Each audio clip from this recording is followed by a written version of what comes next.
Hello friends, welcome to Shriji academy. तो इस video में मैं आपको बताने वाला हूँ कि एनसीईआरटी को इफ़ेक्टिवली कैसे पढ़ना है। पढ़ते तो सभी लोग हैं, लेकिन कुछ लोग कई अच्छी तरीके से नंबर ले आते हैं, कुछ लोगों के नंबर नहीं आते हैं। ये मैटर करता है कि आपने किस तरीके से उसको रीड किया है। तो मैं इस वीडियो में आपको बताऊँगा कि 100% एफिशिएंटली आपको कैसे पढ़ना है। पहली बात तो आपके पास एक पेंसिल और 2 रंग्स के highlighter, you have a 2 colours highlighter and NCERT. तो पहले आपको क्या करना है कि पूरा ही रीड करना है। फर्स्ट टाइम में पूरा आपको रीड करना है। फिर सेकंड टाइम में आपको क्या करना है, पेंसिल से ओनली इम्पोर्टेंट पार्ट को अंडरलाइन करना है। इम्पोर्टेंट पार्ट को अंडरलाइन करने के बाद जब आप थर्ड टाइम पढ़ेंगे तो थर्ड टाइम किसी भी एक मार्कर से, हाइलाइटर से आपको उसको हाईलाइट कर लेना है। वो चीज़ हाईलाइट करना है जो कि आपको याद नहीं हुए, मतलब कि आपको याद करना है। और पेंसिल से वह चीज़ अंडरलाइन करना है जो कि इम्पोर्टेंट है।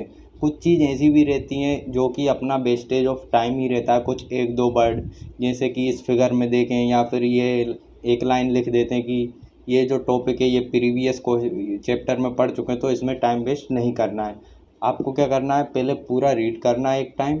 फिर सेकंड टाइम जब आप तुरंत रीड करेंगे उसको पेंसिल से अंडरलाइन करना है जो कि इम्पोर्टेंट है। फिर थर्ड टाइम में आपको क्या करना है कि हाईलाइट करना है। हाईलाइट वह चीज़ करना है जो कि आपको याद नहीं है और आपको याद करना है। तो इस तरीके से आप बहुत ही अच्छी तरीके से कम समय में याद कर पाएंगे। फिर हाईलाइट करने के बाद जब भी आप पढ़ेंगे तो सिर्फ आपको हाईलाइट वाली चीज़ ही याद करना है। और उसके बाद जब 1-2 महीने पहले आपके पास कम टाइम बचेगा, 2 या 3 महीने बचेंगे, तो आपको डिफरेंट मार्कर यूज़ करना है। और बिना रिवाइज़ किए आपको एनसीईआरटी पढ़ना है। और फर्स्ट टाइम में ही आपको ये देखना है कि आप कौन सी चीज़ भूल रहे थे और उसको डिफरेंट कलर के हाइलाइटर से मार्क करना है। डिफरेंट कलर से हाइलाइटर से मार्क करेंगे तो आपको ये पता चलेगा कि ये मैं फ़र्स्ट टाइम में भूला था जो कि मैंने इससे हाईलाइट किया था, और ये सेकंड टाइम में भूला हूँ मैं जो कि मैंने रेड मार्कर से हाईलाइट किया है। इससे आपको ये पता चलेगा कि ये वर्ड मैं स्टार्टिंग से याद कर रहा हूँ पर ये मुझे बहुत डिफ़िकल्ट लग रहा है, तो इससे मुझे ज़्यादा टाइम इसमें ही याद करना है, बाकी पूरे पेज को छोड़कर आप उसी लाइन में ज़्यादा टाइम देंगे। उसके बाद जब 5 डेज़ या फिर 10 डेज़ बचेंगे तो आपको क्या करना है, एक पेन लेना है, किसी भी कलर का एक पेन ले सकते हैं। और जब आप रीड करेंगे सिर्फ हाईलाइट ही रीड करना है। उस टाइम पे आपको बिल्कुल वेस्टेज ऑफ टाइम है, वही पार्ट रीड करें जो कि हाईलाइट किया हुआ है आपने ईयर, ठीक है। तो आपको रेड पेन लेना है और वही 1 या 2 वर्ड ही निकलेंगे पूरे पेज में जो कि आपको याद नहीं होंगे उस टाइम पे अगर आपने अच्छे से पढ़ा है तो। जैसे कि इसमें देखिए, इसमें ये है शायद आप देख पा रहे हो, तो एक ये लाइन है जो कि ग्रीन पेन से अंडरलाइन है। उसके बाद एक ये नीचे स्टार लगा है, तो आपको इसी तरह स्टार लगाते जाना है। लास्ट में जब 8 से 10 दिन बचेंगे तो उसके पहले आपको स्टार लगाते जाना है। तो इस तरीके से आप करेंगे तो बहुत ही कम टाइम लगेगा। देखिए, नीट एक ऐसा एग्ज़ाम है जिसमें टाइम की कमी पड़ सकती है आपको। आता तो सब कुछ है, सभी को आता है, लेकिन टॉपर्स वही बन पाता है जो कम टाइम लेकर बायो में, फिजिक्स और केमिस्ट्री में टाइम दे पाता है, वही टॉपर बनता है। तो ठीक है, अगर इस वीडियो में अब मैं और आगे ऐड कर देता हूँ कि आपको किस तरह रीड करना है। ओके, तो ये वाला टॉपिक देखते हैं। इसका नाम है microbes in house hold products.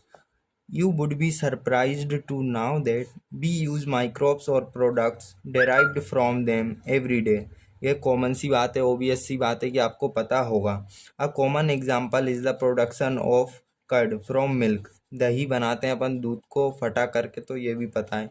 Micro organism such as lactobacillus and others commonly called lactic acid bacteria grow in milk and convert it into a curd। तो ये बहुत ही इंपॉर्टेंट लाइन है, डायरेक्ट क्वेश्चन आ सकता है नीट एग्जाम में। During growth the LAB produce acids that coagulates and partially digest the milk protein. ये भी इंपॉर्टेंट लाइन है, इसलिए इसको भी अंडरलाइन कर लेते हैं कि ये कोगुलेट करके मिल्क प्रोटीन को डाइजेस्ट कर लेता है और कर्ड में बदल देता है। A small amount of curd added to the fresh milk has inoculum. अगर किसी चीज़ को हम जैसे कि दही को मिलाते हैं या कोई भी बैक्टीरिया थोड़ा सा मिला के अगर वो डिवाइड करके बहुत सारा सारे ही अपने प्रोडक्ट को चेंज कर देते हैं तो इनको इनोक्यूलम बोलते हैं। तो ये भी बहुत ही इंपॉर्टेंट लाइन है और याद रखने वाली लाइन है। और starter contain millions of lactic acid bacteria. बहुत सारे बैक्टीरिया आ जाते हैं एक छोटे से इनोक्यूलम में, which at suitable temperature multiply, thus converting milk to curd, which also improves its nutritional quality by increasing vitamin B12 complex. तो ये भी बहुत इंपॉर्टेंट बात है, जनरल बात है, बट आपको नहीं याद तो ये बहुत ही इंपॉर्टेंट हो जाती है। पूछ सकता है कि किस चीज़ की क्वांटिटी बढ़ जाती है कर्ड में, तो इसको भी अंडरलाइन कर लेना है। और एक ये लाइन भी अंडरलाइन कर लेना है कि ये सटेबल इन्वायरमेंट पर ही काम करता है। अगर बहुत ज़्यादा इन्वायरमेंट हो गया तो ये काम नहीं कर पाएगा और डीनेचर्ड हो जाएगा bacteria. In our stomach too the LAB play very beneficial role in checking disease causing microbes. तो ये कह रहा है कि अपने स्टोमा में भी बहुत ही इम्पोर्टेंट लैक्टिक एसिड बैक्टीरिया होते हैं जो कि बहुत ही हेल्पफुल हैं। ठीक है, तो अपन ने ये कुछ लाइंस अंडरलाइन कर ली हैं जिनसे हमें पता चलेगा नेक्स्ट टाइम जब भी अपन को रीड करना है तो ये चीज़ नहीं पढ़ना है। ये तो आपको पता होगा ही, जनरल बात है कि अपने अंदर भी बैक्टीरियाज होते हैं मेनी टाइप्स के। ठीक है, उसके बाद क्या करना है आपको, ये हाइलाइटर यूज़ करना है हाइलाइटर यूज़ करना है और इससे आपको वो हाईलाइट करना है जो कि आपको याद करना है। जैसे ही कुछ लाइन्स हैं, ये बहुत इंपॉर्टेंट लाइन्स है, ये आपको याद करना ही है। And others commonly called lactic acid bacteria grow in milk and convert it in curd. ये बहुत ही इंपॉर्टेंट लाइन है और ये याद आपको रखना है। और इसमें लिखा है during growth the lactic acid bacteria produce acids that coagulate the partially digest the milk protein.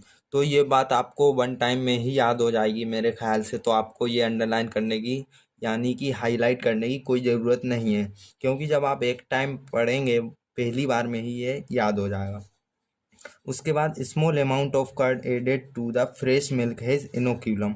ये याद रखने वाली बात है, आपको बिल्कुल ये बात याद होना चाहिए। और starter contain millions of lactic acid bacteria और ये सटेबल इन्वायरमेंट पे ही मल्टीप्लाई करता है। तो ये तो आपको याद हो ही जाएगा, क्योंकि मैक्सिमम जो भी बैक्टीरिया हैं वो सटेबल इन्वायरमेंट पर ही यानी कि क्रिटिकल टेम्परेचर पर ही वर्क करते हैं, एक्सेप्ट आर्क बैक्टीरिया जो कि हर जगह पाए जाते हैं एक्सट्रीम कंडीशंस में। तो ये आपको याद हो ही जाएगा एक बार में ही। उसके बाद इसमें लिखा है कि इम्प्रूव विटामिन B12 क्वालिटी। तो ये आपको बिल्कुल याद होना चाहिए कि किस विटामिन की क्वालिटी को इम्प्रूव कर देता है ये बैक्टीरिया। तो विटामिन B12 की क्वालिटी को इम्प्रूव कर देता है।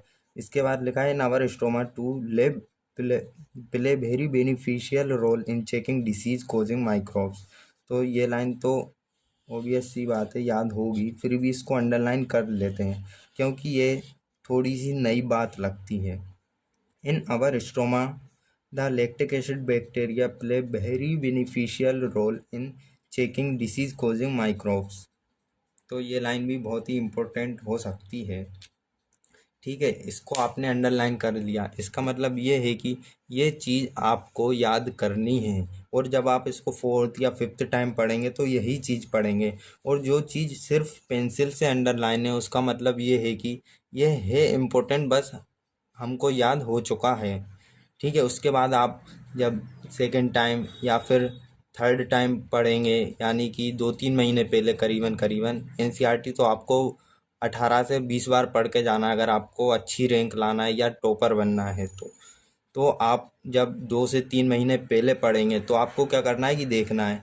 जैसे कि इस टॉपिक में तो मेरे ख्याल से कोई ऐसी चीज़ नहीं जो कि आपको याद ना हो, वन टाइम में एक बार में ही याद हो जाती है।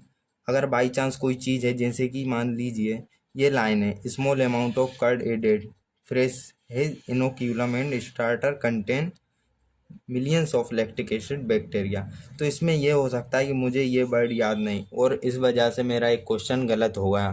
तो एक भी क्वेश्चन छोड़ के नहीं आना है। जैसे ही आप मॉक टेस्ट देंगे तो आपको पता चलेगा कि ये क्वेश्चन मेरा गलत हो रहा है। तो 1 से 1.5 महीने पहले जब मैं पढ़ूंगा एनसीईआरटी तो इसको रेड से अंडरलाइन कर लूँगा। तो इसका मतलब ये है कि ये मुझे बहुत डिफ़िकल्टी दे रहा है। उसके बाद जब 8 से 10 दिन हो जाएंगे या मेरे पास 15 दिन रहेंगे, बहुत कम टाइम रहता है, तो पूरी एनसीईआरटी नहीं पढ़ना है उस टाइम पे।